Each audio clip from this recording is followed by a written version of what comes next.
Okay, welcome back everyone to The Longest Journey. So I believe last time we helped out Quaman, and now I guess we can go back to the Stickmen and see if they are willing to keep working on their lunar cannon or whatever. Because I imagine that that's how we're going to get to the Alatiens. So let's head back to the big tree and talk to your men. How come you're not working on your lunar cannon now? Because of that infernal noise is why. But Quaman has moved back to the Orlowal village. He's not going to disturb you again, trust me. Really? How the heck did that happen? Nah, I don't care. The important thing is we can work again. Thanks, lady.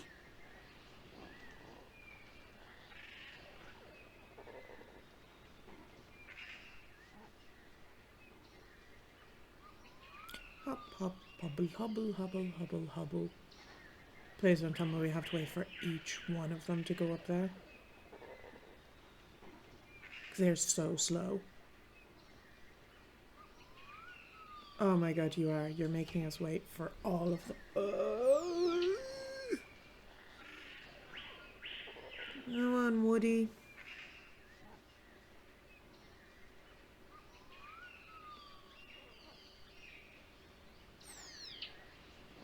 Come on.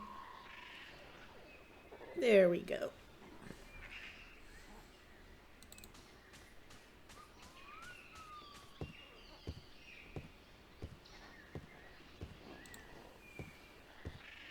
According to Wick, it's a lunar cannon. Apparently, it's powerful enough to send a stickman to the moon.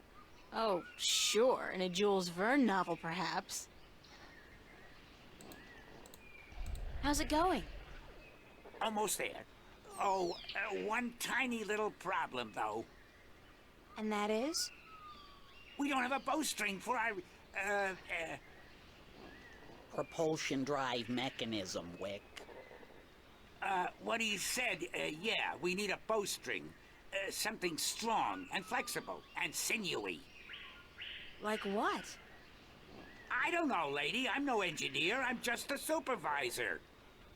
String made from animal guts would be perfect. Yeah, but look at us. Do we look like the kind of stickmen who'd make good hunters? Do you see me going after a gate beast carrying what, a comb? A dry leaf sharpened to a razor edge? Do I have anything? No. Do you want organic plastic? No. I'd be happy to talk to you later, but I got some fine-tuning to do before I'm done. How's it going? Nah, we're missing a bowstring. Can't finish the job without it. String made from animal guts would be...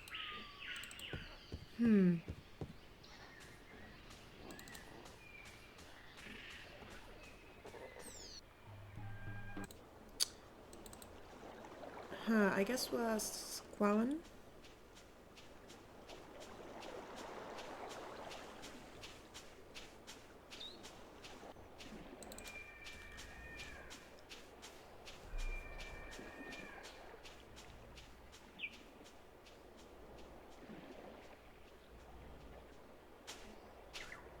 Oh, and he's gone hunting. Fishing. Did my lure work okay? It be working very good. Quaman catch a large, tasty fish very quickly. April be wanting a taste? No. No offense. I'm just not too fond of seafood. This not be seafood. It be human food. What's Quaman gonna be doing now? Quaman be sitting here until the sun sets. Then he be going to sleep. And tomorrow? Quaman be deciding that when he wakes up in the morning. Man, you got relaxing down to a fine art. Quaman not be knowing anything about fine art. He be a Philistine.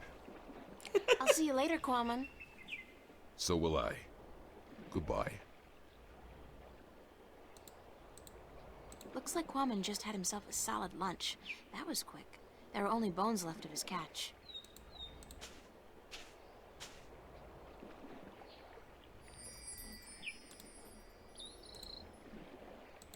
The remains of Quammen's catch, and a very convenient shape it is, if I may say so.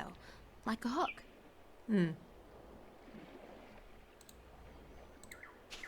It's Quammen's fishing rod. I don't figure I'll be needing the rod anytime soon, but I'll borrow the line.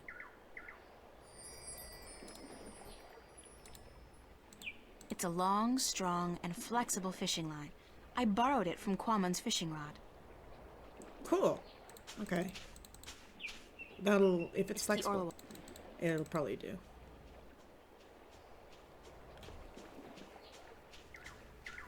So it's weird we don't see any Orlo wobble around here. Okay, back to the big tree.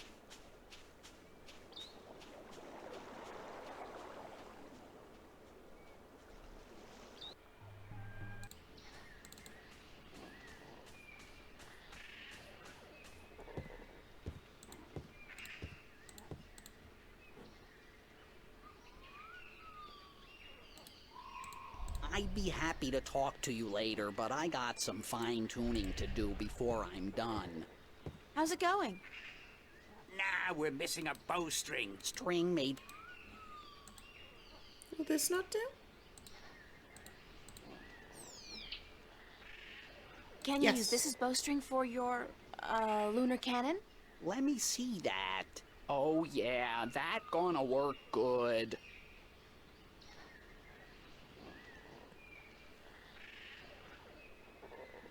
All right, listen up. I got us what we need. And now we finish this damn cannon. Go to work, people. Give us a few minutes, lady, and we'll be all done.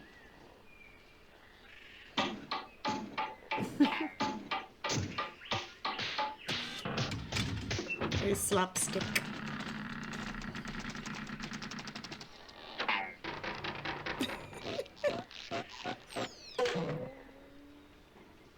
It worked. Of course it worked, you wood-brained fool. I built it. It's the Stickman's lunar cannon. Are you done? Yes, ma'am. The lunar cannon is now ready to be tested. Well, Well, what? are you gonna do it? Do what?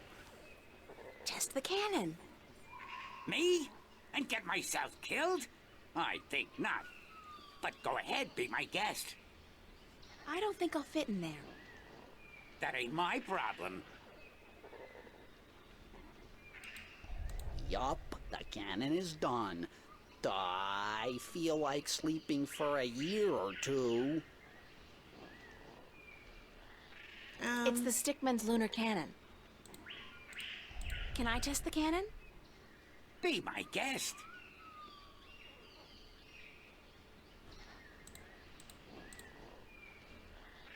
I bet you we need the rope.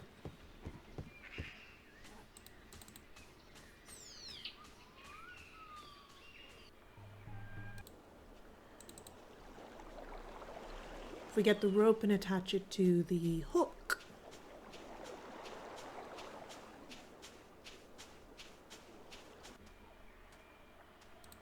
Yes.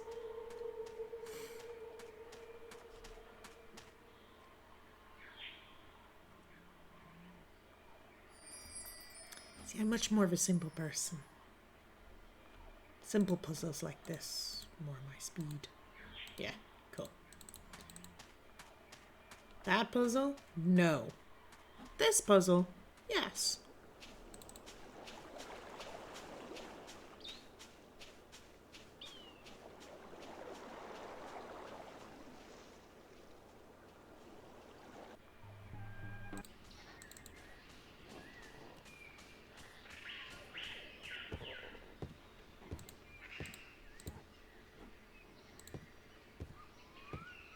I'll just place the hook along the bowstring, like so, and let the rope trail behind it. Okay, we're ready to fire.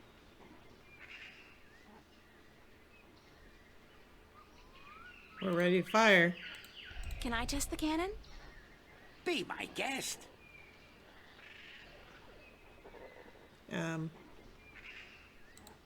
Yup, the cannon is done. I feel like sleeping for a year or two. Ah.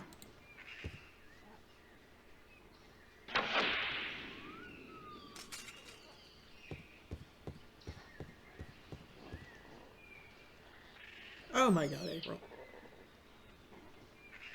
Oh my god, you're so brave.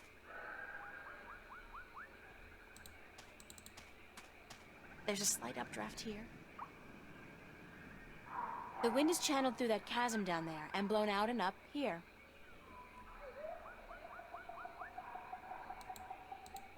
It's a leathery creature with wings, like a mix between a giant bat and a pterodactyl. Must be one of the Alatian.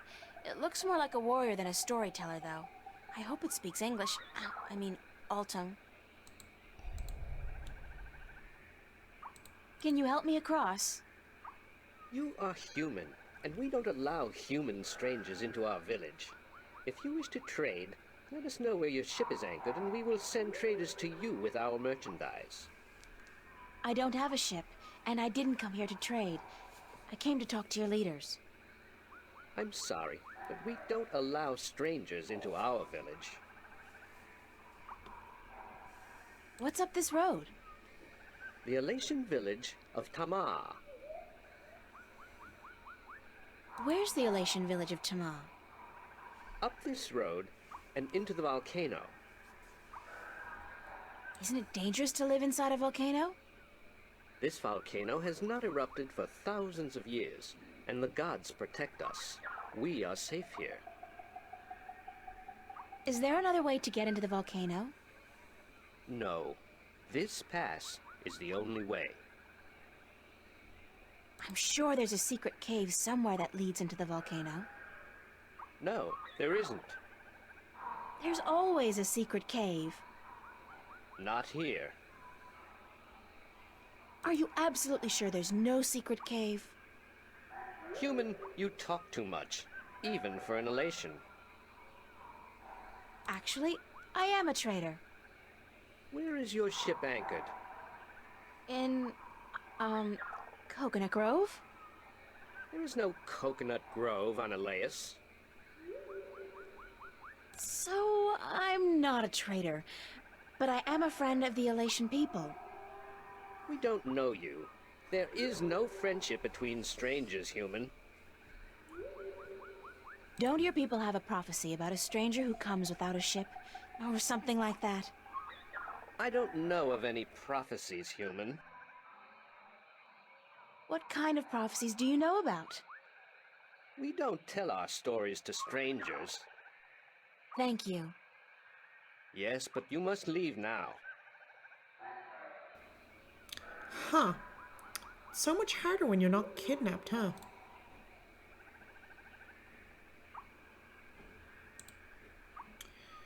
Do we want the light as a leaf potion? Yes. Oh, God, I think I'm gonna throw up. That was so not appetizing. Weirdest thing, though. I do feel lighter. Like I lost 90 pounds. I can't even imagine what people would pay for this stuff back home. Whoa, I'm fly! Not. I guess I still weigh too much to be carried on that slight updraft.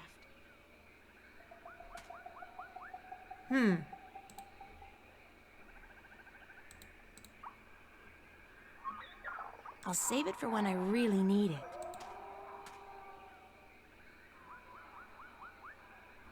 That's the last of it, unfortunately. Ah!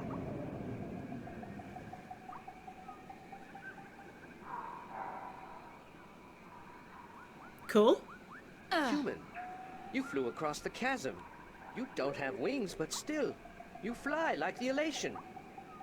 Believe me, I'm as shocked as you are. Are you the Windbringer? What's the Windbringer? It's a prophecy amongst my people. Of course, there's no escaping the prophecies. It's said that someone not of the elation shall come among us to float on the wind like an elation, to learn our stories, to bring the wind back to us, and to bring us into a new and happier age. Is that all? You know, I'm starting to forget how simple my life used to be. Family, friends, grades, boys, no prophecies, nobody looking to me for salvation. I don't understand, Windbringer. You should speak with our teller up in the city. She'll be wanting to see you, I'm sure. We've waited for the Windbringer for a very long time. The teller? Thanks. No, Windbringer, thank you. Cool.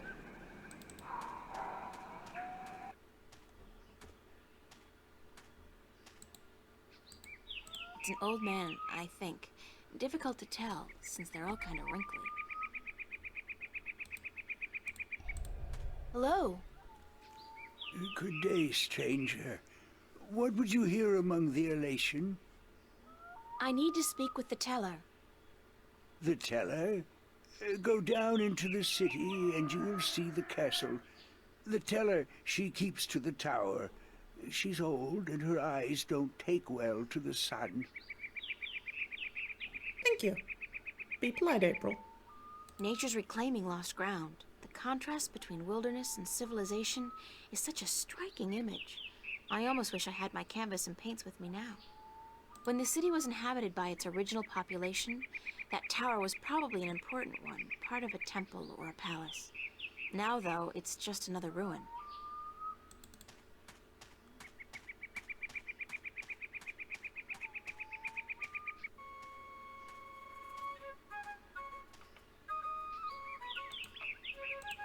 It's a little elation girl. Why is he perched on top of that pillar?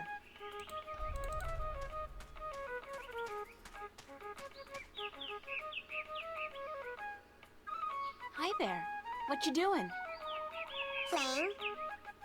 Yeah, what are you playing? Nothing. My daddy's in the castle watch. He's allowed to sharpen his claws. Really? My daddy owns a farm. Yeah? Do you have animals there? Sure. He has some cows and some horses and... What's cows and horses? Well, cows are big, brown, fat animals with 4 legs and white spots. And they go moo a lot. And horses? Horses are fun to be around. They run really fast and they can jump over tall fences and they look beautiful and graceful. But the best thing about horses is that you can ride them. I can run fast too, but I can't fly yet. My wings aren't fully formed. When I grow up, I'll fly far away and see everything. I'll go see our horses. That would be nice. My name's April. What's yours? Saina, will you be my friend, April? Oh, Of course, Saina, as long as you promise to be my friend. I promise. oh, we've made 2 friends. Do you know where the teller lives? Over there in the castle tower. My daddy's watching the entrance so that only nice people can get in. Do you think he'll let me in? I don't know if you're nice, but you have to ask my daddy. Where are the other children in your village? Oh, they're in school now. And why aren't you in school? Because I'm ahead of everyone else. I'm really smart, you know. I'm the only youngling to have learned the first tale this soon. So some days, I get to do what I want. It's a little boring, though. I wish I was in school. At least there I could sing and play and jump around with all the other children. Why don't you go to school anyway? Because they say I would just distract the other children who are still learning their first tales. It's not fair. I mean, I get to play by myself and everything, but that's not fun all day. And my mommy's working on her pottery at home, and she doesn't want me disturbing her because she might make a mistake. But the day after tomorrow, I get to go back to school, because then we're going to learn some more flying lessons. They're always a lot of fun, and I'm getting pretty good at that too. I bet. I wish I had wings like you do. Yes, they're very good to have when you fly. Have fun, Saina. Are you leaving? Yes, I'm sorry, but there are some things I have to do. Grown-ups are always too busy. Oh. Cyan's my new favorite. It's a nest.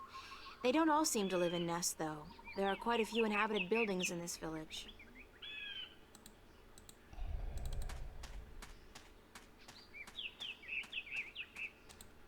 It's a young Alatian female working with clay.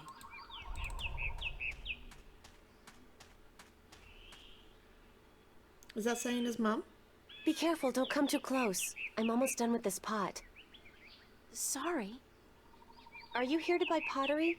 I didn't think traders were allowed up here. No, I came to speak with your teller. Really? I didn't know the teller spoke with anyone from the outside. You must be a very special girl. Supposedly. My name's April, by the way. Nima is my name. Nima of Ta'ama. The only Alatian village on Alace. I like your pottery. It's our craft. That and storytelling. But storytelling can't buy merchandise or food. I know a lot of people who live by telling stories, although I guess that's kind of different. They are lucky then. Not that I don't enjoy making pottery. It's good to feel the wet clay between my claws, to shape it into whatever I wish. It's almost like creating a new life, I think. I don't have a husband yet, so I haven't tried. Have you? Do you have a husband and children? Neither, thank God. I don't think I'm ready for that yet. I was 18 turnings this spring. I'm ready for a husband, but I've yet to court anyone who could make me soar on the winds. I think the men of Ta'ama are dull and timid. What about the guard on the road below the village? He's our age, isn't he? Isam? He's quite pretty, and his wings are big, but I don't think he likes me. He never looks at me or talks to me. That doesn't mean anything. He could just be shy. Maybe you could talk to him, find out who he likes, but don't say I sent you. Sure, I can do that. Thank you, April. Thank you, Nima. You're welcome, April. Okay, I'm doing that first. I'm gonna hook these two up right away. We can talk to the teller and the guard and everything later. Because Neem was super sweet.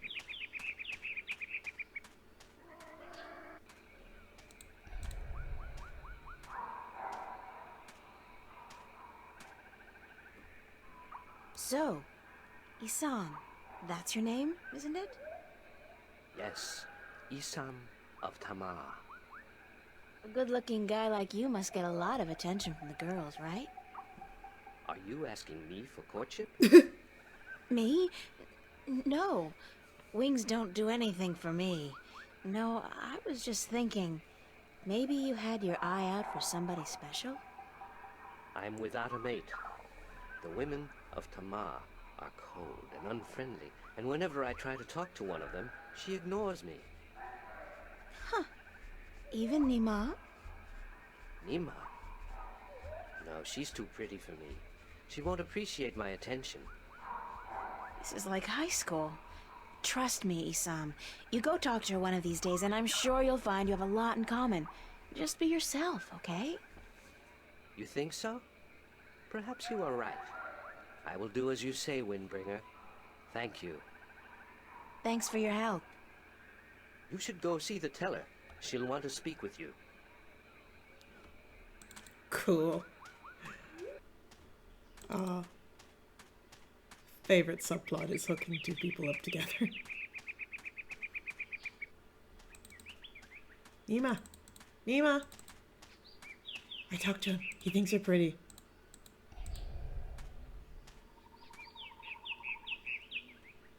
Hi, Nima. Hi, April. Bye, Nima. Goodbye, April. Hi, bye. Okay, well, I feel like we did it good. Halt! Who would visit the teller? I'm the Windbringer. The Windbringer? You are not the Windbringer. Are you? How else would I have been able to get up here? I am the Windbringer. If so, you must prove that you are of the Elation. There are 4 tales from the 4 corners of the world that you must know by heart. They are the tale of winds, the tale of stars, the tale of sea, and the tale of homecoming. I will ask you 1 question from each tale, and you must answer each correctly, or you cannot be the Windbringer. Are you ready? No? No, give me some time to prepare. Then return when you are ready, and I will test your knowledge of the 4 tales. Okay, so we've met 4 people, so we'll start with Saina. She learned her first tale. Hi, Saina. Hi, April. Do you know one of the 4 tales of winds, stars, sea, and homecoming? Yes, my mommy taught me the tale of the stars. It's a really pretty story. You want me to tell it? Please, Yes, Saina, I would please. like that very much. Okay. This is my tale, the tale of stars, and I tell it to you in my own words, as it was told to me by my teacher in her words. In the small village of Jinjay near the rumbling hills of Onion, there lived a girl called Mona. She was a curious girl, and she would always get in the way of grown Elation. Go play somewhere else, they would say to Mona, but she didn't want to play with the other children. She wanted to be where the grown-ups were, to see what they were doing, and learn from them. But one day, after getting many complaints from the pottery makers and guardsmen and traders and soldiers in the village, Mona's mother told her that she wasn't to interfere with the grown-ups anymore, and that instead she could go play with the other children, or sit still and draw or work with clay. But Mona was always curious, and now, since she wasn't to be among the grown Elation anymore, she decided to go exploring the forest that lay just outside of the village of Jinjay. She had many times been forbidden to enter the forest because it could be a dangerous place, but Mona was very curious. Of course, she wasn't planning on going far into the forest, but then her eye caught sight of a white flufftail hopping through the tall grass, and Mona, curious as ever, gave chase. The flufftail ran away into the forest, and Mona followed, blind to where she was going and interested only in catching the white flufftail so that she could keep it as a pet. But then, after a good while, the flufftail disappeared into a hole in the ground, leaving Mona alone in a small clearing, somewhere deep inside the forest. She was exhausted after running after the flufftail for so long, and as she looked around the clearing at the unfamiliar trees and flowers, she realized that she hadn't been paying attention to where she was going. Not for the first time her curiosity had gotten the better of her, but this time it was serious. Mona was too young to fly, and she had very little sense of direction, and chasing the white flufftail had made her dizzy and tired. It was getting darker, and Mona was all alone in the deep, dangerous forest, too sleepy and too scared to be able to go anywhere. Mona curled up with her wings wrapped around her under the leaves of a tree and began crying. Soon it got really dark, and somewhere, not far away, wolves started howling at the moon. Mona was so scared she was petrified, but after a while her exhaustion got the better of her, and she fell asleep. She woke up when she heard a voice calling her from somewhere far above. Looking up at the starry sky, Mona saw a vision of the spirits of 5 tellers gazing down at her. "You have let your curiosity lead you astray," said one. "You are lost, and you deserve to be lost," said another. "Poor little girl," said a third. "We will help you home," said a fourth. "But remember this," said the 5th spirit. "We will lead you back to your village and to your mother only if you promise us one thing." "I promise," said Mona. "Whatever it is, I promise I will do it." "Very well," said the 1st spirit. "You will make the story of this night into your own tale, and you will call it the Tale of Stars." "It will be a tale to warn the curious to be careful," continued the 3rd spirit. and to not let their curiosity get the better of them. And, said the second spirit, to remind the elation that the spirits of their tellers watch out for them when they most need it. And so the spirits of the 5 tellers guided Mona through the forest, and by dawn she was home. And Mona did tell her tale, the tale of stars, to everyone in the village, so that everyone would remember that the curious must be cautious, and that the spirits of the tellers are always watching. This was my tale, the tale of stars, and I told it in my own words as my teacher did to me. That was a beautiful tale, Saina. Thank you. Bye-bye, Saina. You're leaving again? I wish you could stay. Me too, Saina, believe me. Okay, that was interesting. Curiosity killed the cat, basically.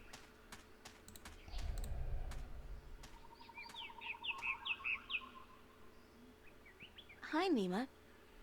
Hi, April. Do you know one of the 4 tales of winds, stars, sea, and homecoming? I had to learn the tale of homecoming. It took a long time, but I think I got it now. I'm better with pottery than I am with the tales, unfortunately. Do you want to hear it? Please. Very well. This is the tale of homecoming, my tale, and I shall tell it in my own words, as told to me by my teacher, in her words, and by her teacher in turn.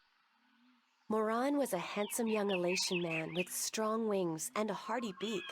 He lived below the white cliffs, where the water was salty and the fish plentiful. Moran was betrothed to Inara, the loveliest girl there ever was. She was fair and slender and tall, and her eyes were the clearest shade of blue. But Moran was hesitant to enter into union with Inara, to become her husband and to give her children. He would always come up with a new excuse for why they had to wait a little while longer. Now, Inara was skilled at pottery, but even more so with stories, and the teller of the village had many times asked Inara to be her apprentice, to learn all the tales, so that someday she could take over as the teller.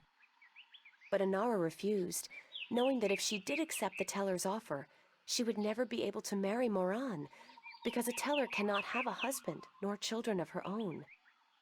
Her refusal to become the teller's apprentice was unheard of, because who could refuse such an honor? But to Inara, love was more important. Her love for Moran was beyond honor, beyond reason.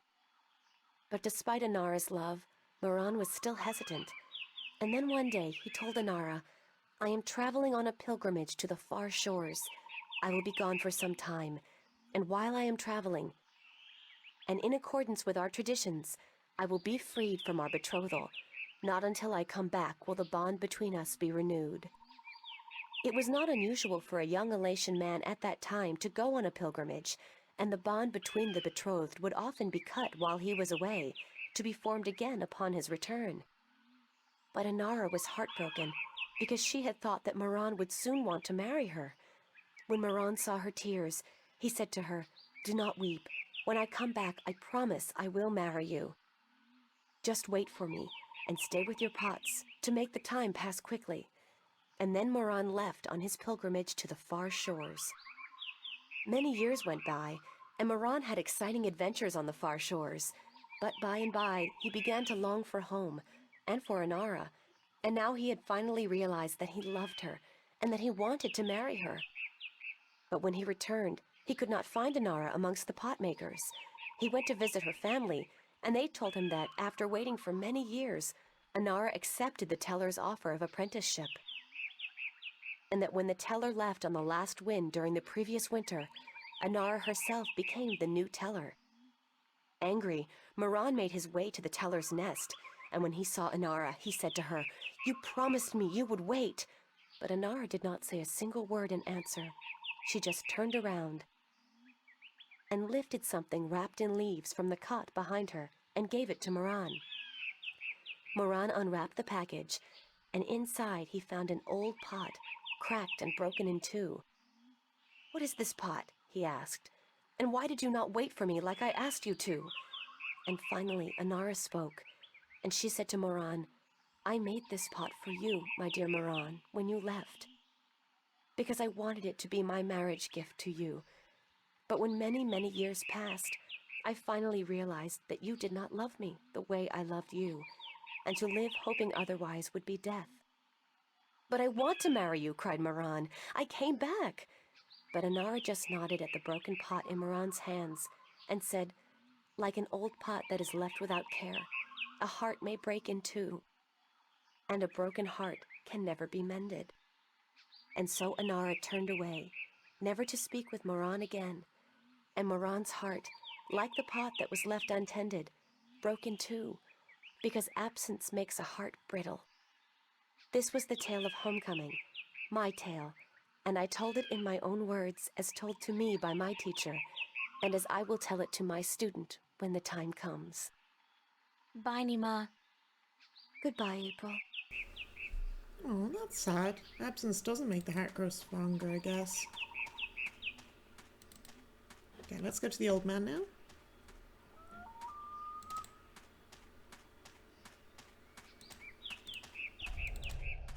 Do you know one of the 4 tales of winds, stars, sea, and homecoming? Mine is the tale of sea, human. Would you mind telling it to me? I would be happy to do so. This is the tale of sea, told in my own words, as it was told to me by my teacher in his words, and to him by his teacher in his words. This was a very, very long time ago, when the Alatian were a strong people, and we could spend days riding the hot winds above the seas. We hunted fish then, and we were at war with the Maerum, the wet-tails. Achilles was one of the strongest warriors there was. His claws were sharp and long, his beak pointy, and his teeth strong. Achilles was admired by everyone in his clan, and because of this, he was cocky and arrogant. So one day, the teller of Achilles' city asked him to perform a very important and very special duty, to bring a sacred jewel to the teller of an Alatian town across the sea. This particular jewel was very important because it signified a union between the 2 towns, and it would benefit the people of both that it was delivered safely and promptly. Achilles grinned and told the teller that he would deliver the jewel both quickly and safely, and that she was not to worry. But the teller did worry, because Achilles was young and too sure of himself. But she wanted to test him, and to teach him that sharp claws, a pointy beak, and strong teeth are not all a warrior needs, that a warrior must also be wise and careful. So Achilles set out across the sea on his flight. It was on the 4th day that he spotted something in the water that caught his attention, and forgetting his duty and following his curiosity, Achilles dived towards the water to investigate.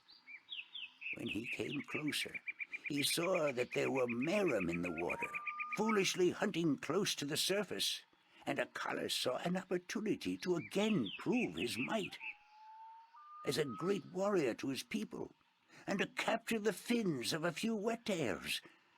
But this time, Achilles' arrogance got the better of him, because the Maerum had set a trap. As he dived towards the Maerum with his claws, a spear shot up from the water to hit him. Achilles struck the water and dropped the jewel he was carrying, and it was all he could do not to drown. Achilles was bleeding, and the Maerum were grabbing onto his wings and his legs, but he fought bravely, and finally he managed to escape. But even though he now lived, he was dead inside, because the shame of losing the sacred jewel would always be with him. Achilles could not return to his village, because he had neglected his duty to his teller and to his people, and so he went away to a small island where he could be alone. To himself and his people, Acalus now became the Lost One. He who had been on a sacred mission, but had failed in his arrogance.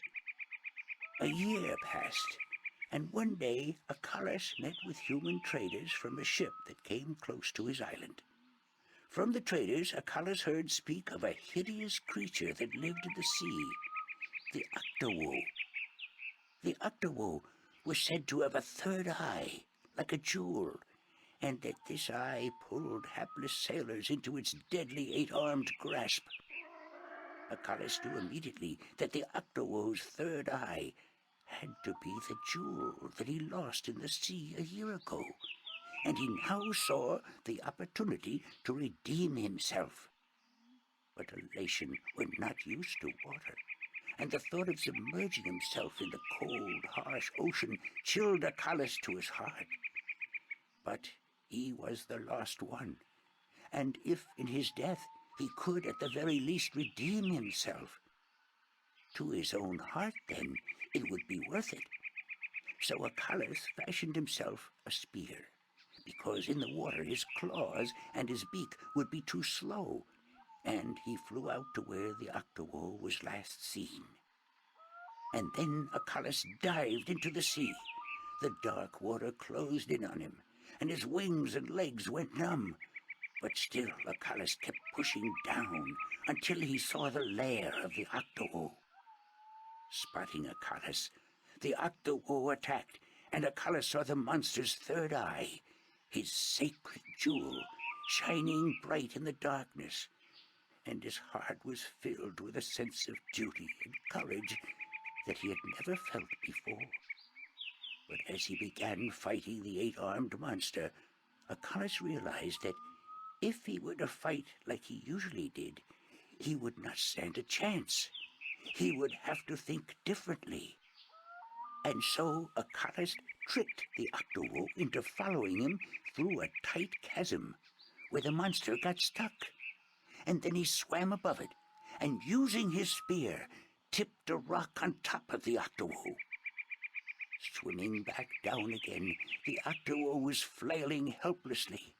Now, almost out of air, Acalus took the sacred jewel from the Octowoe's head and swam back up. Finally, Acalus could deliver the sacred jewel to the town across the sea, and upon returning to his village, he went to the teller, bowed his head, and said, "Forgive me, teller, for in my arrogance I thought I could do everything, but I could not, and I became the Lost One because of it." "You were lost," said the teller, "but you are no more, because now you see the limits of your own strength, and you will know that a warrior must be careful and wise, in addition to being strong and fierce."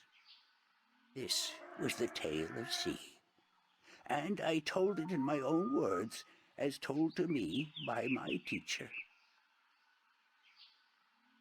Okay, so that's about being the full package, kind of. You have to be smart as well as strong. Okay. The final one? Do you know one of the four tales of winds, stars, sea, and homecoming? Mine is the tale of winds, Windbringer. Do you wish to hear it? Very much. Then I shall tell it. This is the tale of winds, my tale, and I pledge to tell it in my own words, as told in turn by my teacher. In the village of Karan, in the mountains of tall winds, there lived a young Alatian woman named Iwana. Iwana had one desire above all others, to soar higher and farther than anyone else. And even though her wings were no broader, nor her body sleeker than anyone else's, she pursued this foolish desire without rest. And as time passed, she did soar higher, and she did fly farther than the other young Alatian in her village, and her name became known far and wide amongst the tribes of the mountains of tall winds. But still, Iwana was not happy. She was not happy because, in her vanity, even though she was a better flyer than almost everyone else, and to her eyes, she was still not good enough. She wanted to be so much better than anyone else that she would be remembered for all time as the best flyer amongst all the elation. And so one day, Iwana decided to climb to the top of Mount Bakta'ana, the Tower of Light, and to soar from those giddy heights to the ends of the world. Her friends and her family pleaded with her not to, because every elation knew that to soar from such heights was dangerous, that at such heights the air was thin and the winds treacherous. But Iwana would not listen, and on a cold and clear morning she climbed up the Tower of Light to the rock and the ice at the very top. From there she could see to the ends of the world. And it brought tears to her eyes to know that now, finally, she would be greater and better than any elation before her. And so Iwana spread her wings and leaped off the mountain. Those who watched her from far below said that for a split moment Iwana soared, and she soared higher and farther than any elation before or since. But then the treacherous winds caught a hold of her, and the thin air made her plummet towards the ground, and to fall to her death amongst the rocks at the base of the mountain. In her vanity, Iwana could not see beyond her desire to be the very best. And vanity always stands to fall. That was the tale of winds, my tale, and I told it in my own words, as told to me in turn by my teacher. Okay, so that one's all about flying too close to the sun. Okay, we got all 4 stories now. I took notes on all of them, just in case. But yeah.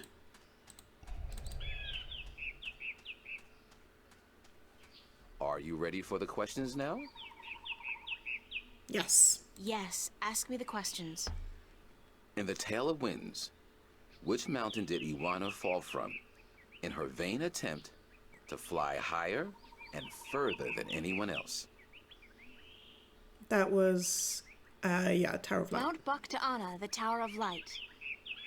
That is correct. In the Tale of Stars, what did Mona see in the sky that helped her find her way home? The 5 tellers. The spirits of 5 tellers. That is correct. In the Tale of Sea, what creature did the Lost One battle in his quest to recover the sacred jewel? Oh. Yeah, The Octowl? That is correct. My final question to you is this. In the Tale of Homecoming, what was given to Moran by his teller when he returned from his pilgrimage? The broken pot. A broken pot, to teach him that absence may break a heart in two. You have correctly answered all my questions, and so have proven your knowledge of the 4 tales. You are the Windbringer. The teller would see you presently. Awesome, we did it. Cool. And we made friends.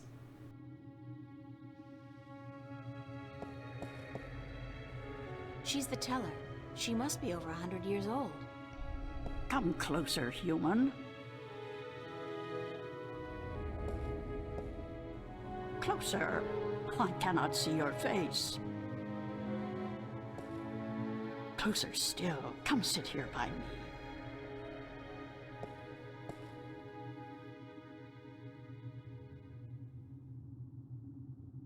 There you are. You see, my eyes are not what they used to be.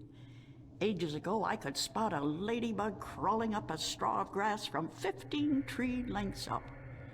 Now, I have a hard time seeing my supper. But my ears, balance be praised, my ears, they are as good as ever. I could hear you outside, learning the tales my children tell. You are a good listener and a fast learner. They were interesting stories, and your people told them well. That is what we do.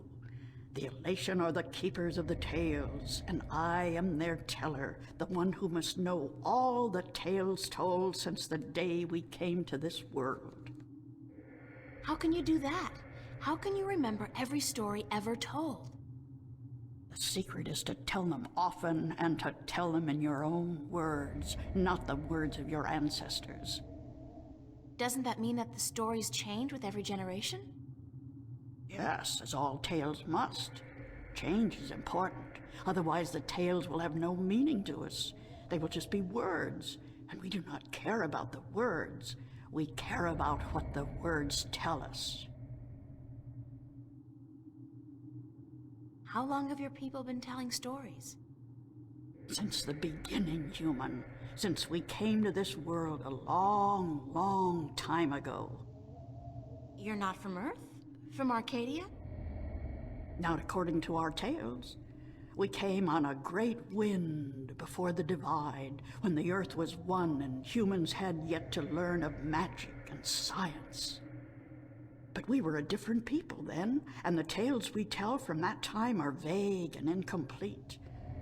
Like myths and legends, the younger Alatian pay little attention to these tales. Sometimes I worry they will be lost with me, these tales, and I am getting old, very old. I came to you to find answers to some important questions. Ask, and I will try my best to answer.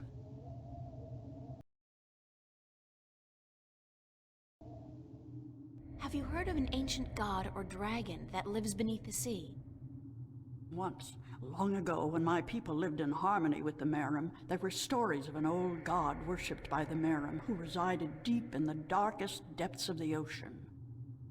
According to legend, the old god had once brought the Maerum into their realm, into the ocean, and he was now sleeping, resting before the journey back. Back where? To a great ocean amongst the stars. When the time came, he would gather the Maerum and bring them home with him, back to their world, to their ocean. Strangely enough, we have a similar tale.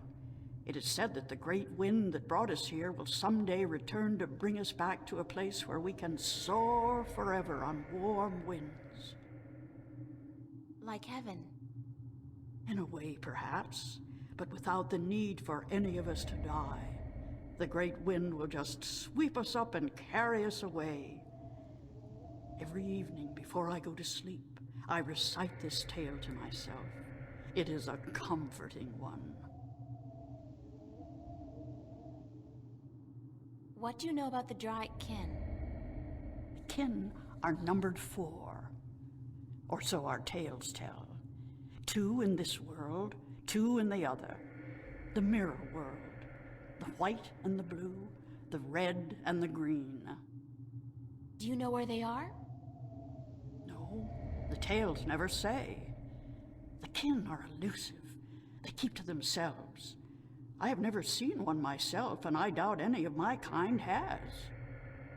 The tales do say that our past and our future are tied to the fate of the kin, but how I would not pretend to know.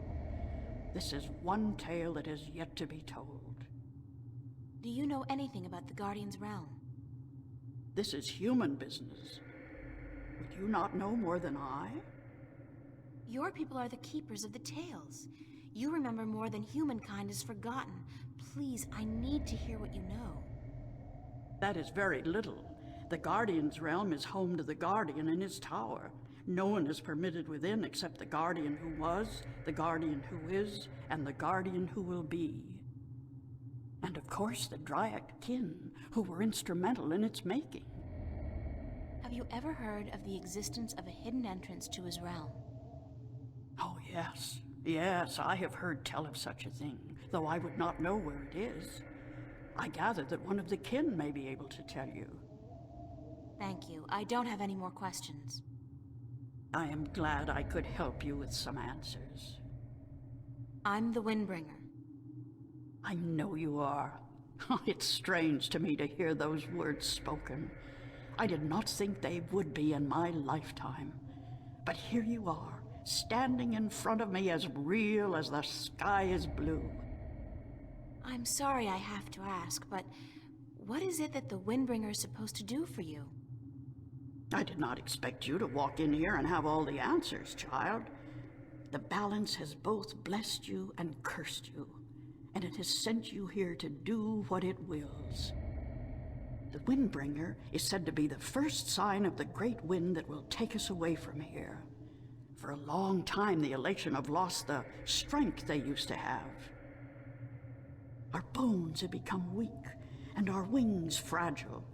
Where we used to be able to soar for days on strong winds, we are now using our legs to walk rather than fly. Why this is, we do not know. Tanyan. You know of the reason for this? I'm just guessing, but it makes sense. Go on. The tales also say that the Windbringer will unite us with our past and end the age-old strife. I know. You must make peace and be reunited with the Maerum. You share a common ancestry. I have always thought we did. The tales were too similar, the signs clear. But my people, they will have a difficult time understanding why and how this can be. If you don't, both the Alatian and the Maerum will die out. When war broke out between your people and you were forced to move up into the mountains, it compromised a precarious symbiosis. A substance called Tanyan was abundant where the Maerum and the Alatian lived in close proximity. It brought fish and heat and light to both your people. But now, living up in the mountains, your way of life, your diet, your customs and habits, they've all changed. And that's probably the cause of your brittle bones and fragile wings. Then we must make peace with the Maerum and restore the balance between us, so as to strengthen us both and prepare us for the journey that will surely come soon. When our sitting is over, I will speak to my people, and I will elect one representative from the Alatian to meet with the Maerum in the place of your choosing to open a dialogue. I guess it's time for you to talk to your people and for me to make arrangements with the Maerum. Where do you wish for our meeting to take place, Windbringer? You want me to decide? Well, I know. Send your ambassador down to the ancient caves by the beach. Inside, there are remnants of an old Alatian settlement and a Maerum city. It's a good place for your two people to meet, don't you think? Yes. And could you ask if they would bring their half of the stone? The stone? You have the other half? We have held on to it for centuries, knowing that someday it would be of use to the Windbringer. It will, trust me. Then we must make haste and arrangements. It is an important day, so let us not waste light. Go and wait for my ambassador in the caves.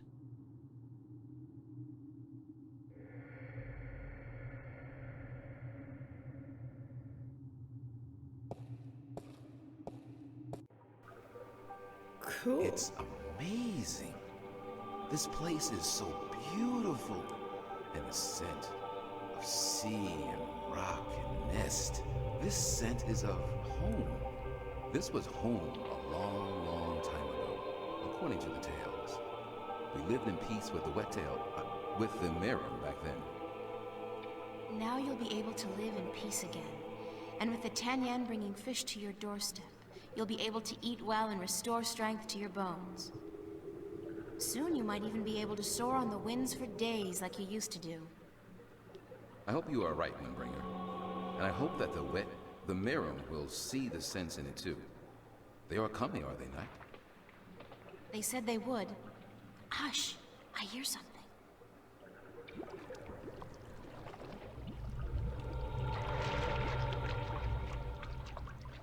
We are here, Water Stiller, as was promised. Good. Now, as representatives of your respective peoples, you, the Queen of a Maerum city, and you, guard to the Alatian Teller, must fulfill the prophecy and join the two parts of the one stone. We hope that our peoples may be joined again, Alatian, and that we may live in peace and prosper. As do we, Maerum. And we pledge to do all we can for this to happen.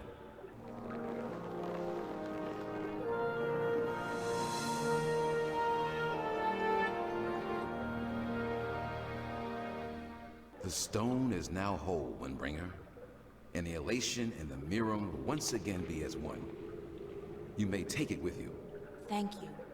The both of you. Come now, April, and we will take you to our sleeping god.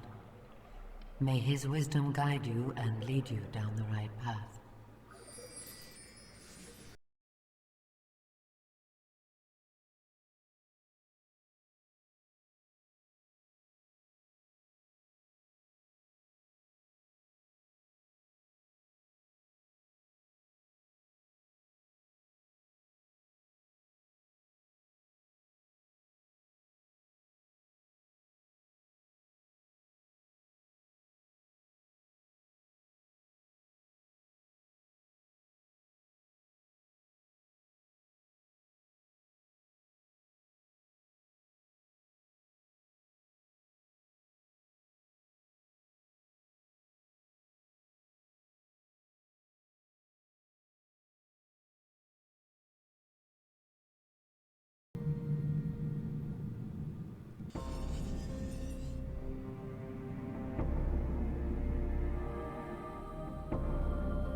The sand is covering something.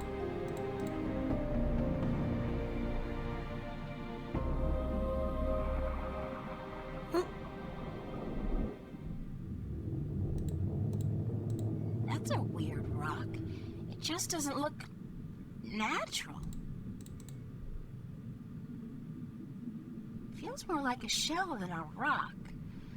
I don't think it's a rock. I think it's alive.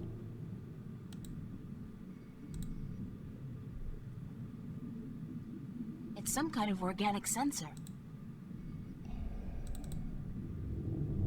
It's soft and spongy. Hello? Is anybody in there? Spooky. Well, I guess it's an invitation of sorts.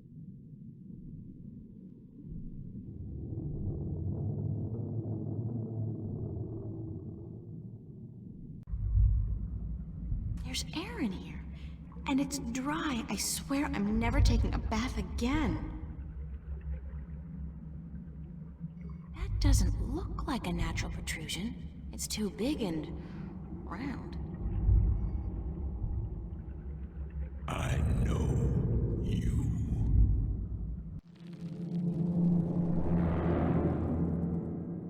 Do not be afraid. I know what you are. You do? Yes. Yes. What would you hear? I do not like to be disturbed. I wish to be left alone. I wish to rest until the day of ascension.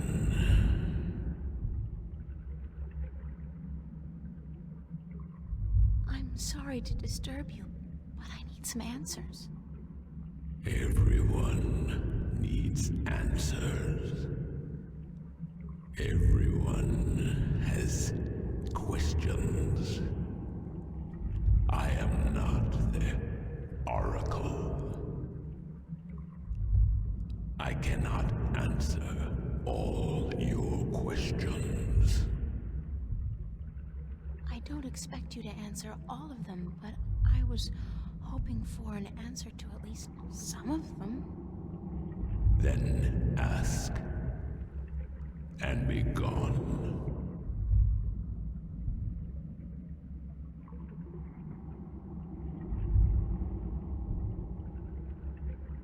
I need to know where I can find the gateway to the Guardian's realm. So you come to me. They told me, well, they as in the few people who could tell me anything at all, they told me that if anyone would know, it'd be you. I know. When the earth was divided, there was a doorway left open where the tower was built. But it's moved, hasn't it? That spot. When Stark and Arcadia were created, that spot moved somewhere else. Into the sky. Amongst the stars. But where? I knew you were coming. Your journey has not been a quiet one. Even down here, I could hear you. I speak with the Dark People. They are my messengers. They have prepared a map for you with the entrance you are looking for. You knew I was coming and why? Then, okay, I know this is probably a futile question, but why didn't you send the Dark People to me earlier? You could have saved me a lot of time and hard work. You are afraid of time and hard work. No, but it's the principle of it, isn't it? No, it is not. You had prophecies to fulfill. You had a purpose. Bringing my children together in preparation.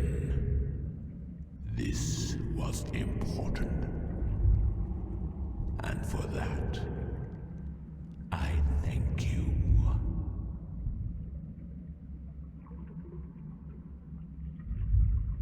What is the Day of Ascension? The day when the kin return home. When my siblings come to me. And we rise toward the stars. For our journey back to our cradle. This is the Day of Ascension.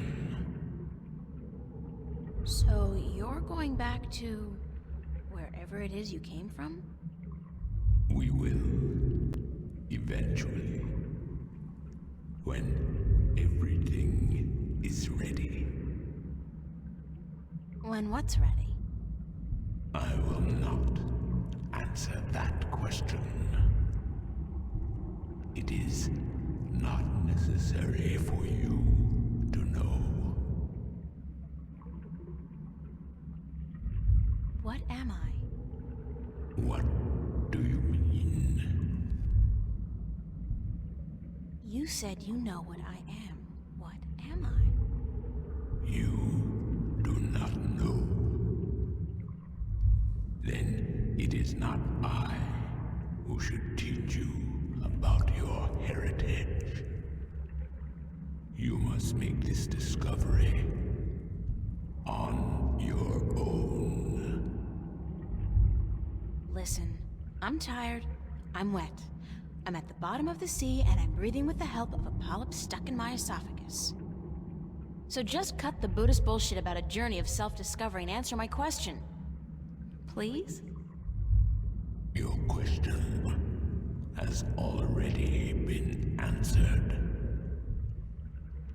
That is all I will tell you.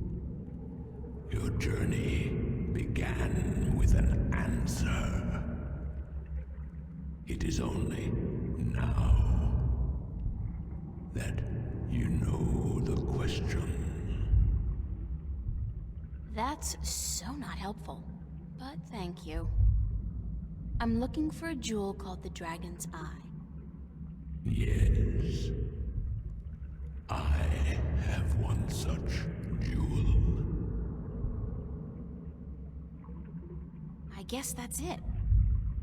Take it. Are you sure? Take it. It is yours now. It is part of your destiny. Okay. Tell me if it hurts. Now, I wish to sleep. You You said something about a map? The Dark People have it. They will meet you. I will bring you to them. What? Now? Yes. Hold on.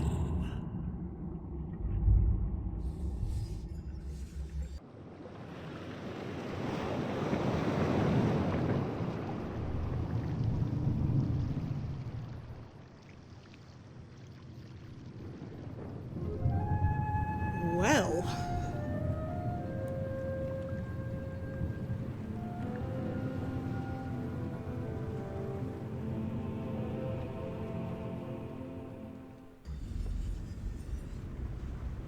Cool.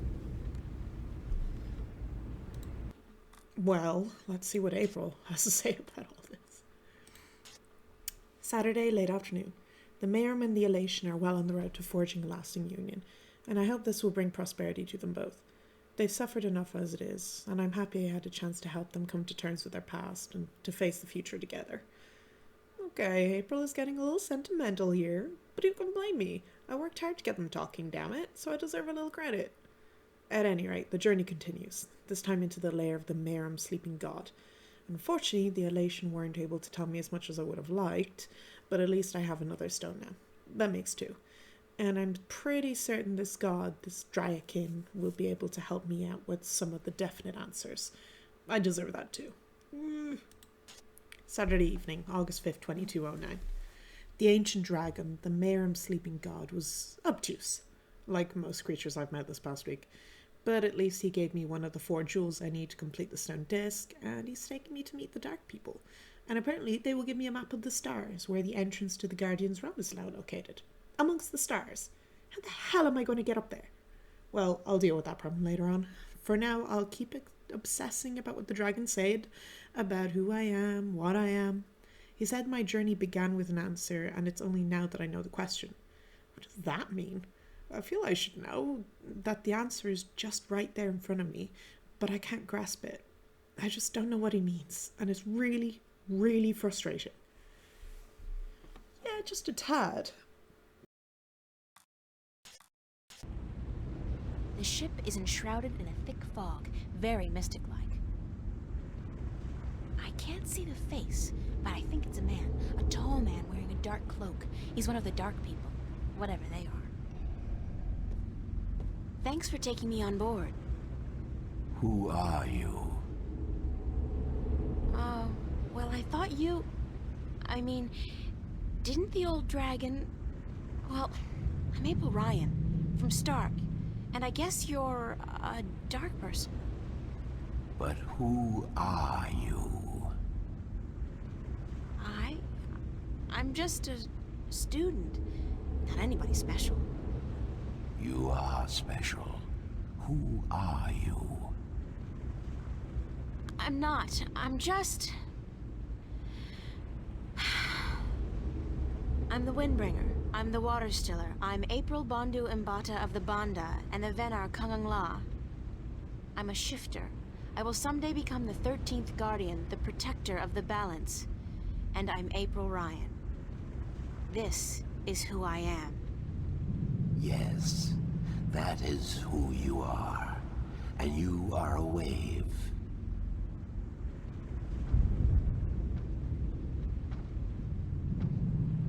Why am I, a wave? You have a purpose. You play an important part in the cosmos.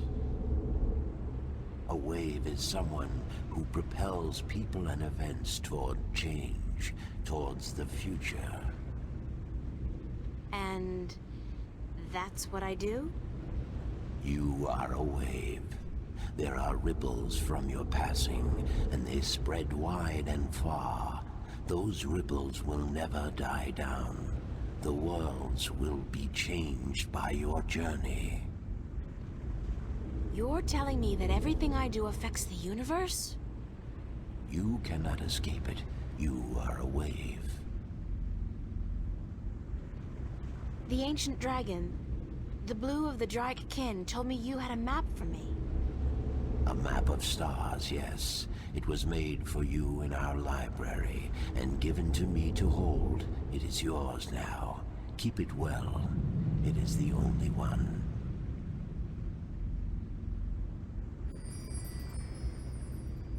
I'm looking for an ancient stone given to you by the Sentinel, the Fathers. You came for the stone. Of course we have it with us. Our ship would not have been chosen to meet you were it not for the stone we carry with us. Everybody's just waiting around for me to show up, so that they can give me stuff. Who knew adventuring was gonna be this easy? It will not always be so easy. Of that I can assure you. But here is our stone. We entrust it to you, as we were instructed to do when the Fathers first entrusted it to us.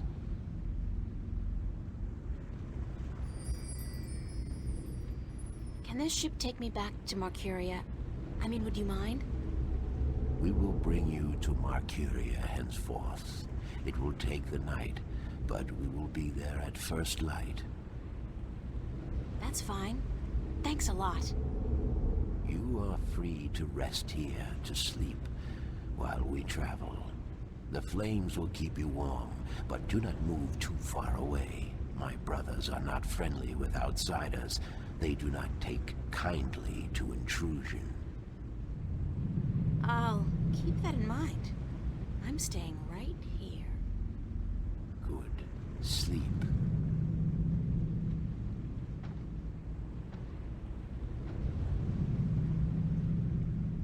Alright, that was straightforward. Chapter 9, Shadows.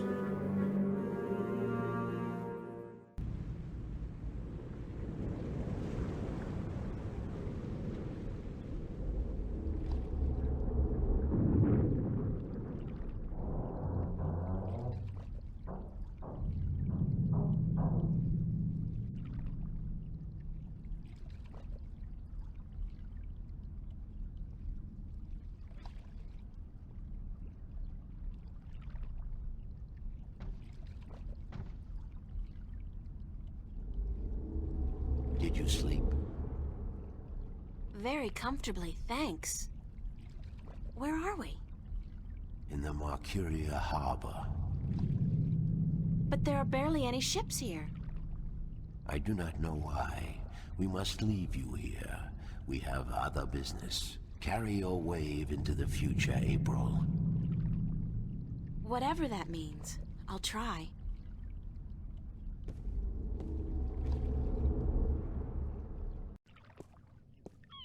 Where did all the ships go? They're gone. This can't be a good sign. I mean, duh. The city looks strangely quiet and deserted. And the sky, those are not ordinary clouds. They look more like smoke. What's going on here?